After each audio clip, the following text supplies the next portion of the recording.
les hommes du Moyen-Âge. Ils avaient suivi la course du soleil à travers l'Europe.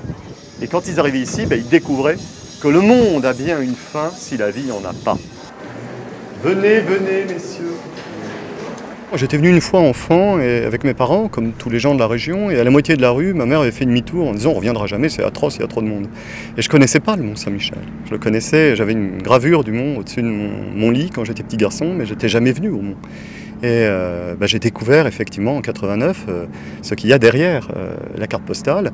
J'avais étudié l'architecture médiévale et l'histoire de la région, de la Normandie. Et puis je suis tombé amoureux de cet endroit comme on l'est pour beaucoup ici. Et je n'ai quasiment jamais plus quitté le mont Saint-Michel depuis.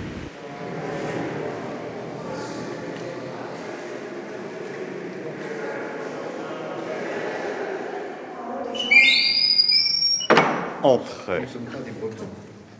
L'histoire, la légende, l'archéologie affirme qu'il s'agit très probablement de l'église d'Aubaine. Peut-être les premières pierres posées contre le rocher. En fait, je me souviens très bien, en 89, quand je suis arrivé, on m'a donné 2 clés. Et elles sont là, c'est le pass, la clé numéro 1 qui ouvre quasiment toute l'abbaye. Et puis, comme j'étais conférencier, moi j'avais le droit d'avoir une 2e clé, qui est Notre-Dame sous terre. C'est l'église où toute l'histoire commence, c'est le saint du saint en quelque sorte. Et alors à partir de ces 2 clés, j'ai lentement constitué ce trousseau en échangeant, en copiant des clés, etc.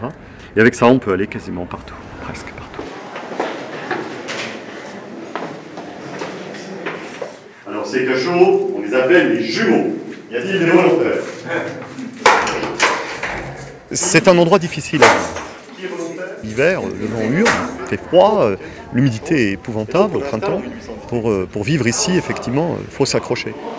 Il n'y a plus qu'une vingtaine de personnes, et plus de la moitié religieux, sur place aujourd'hui.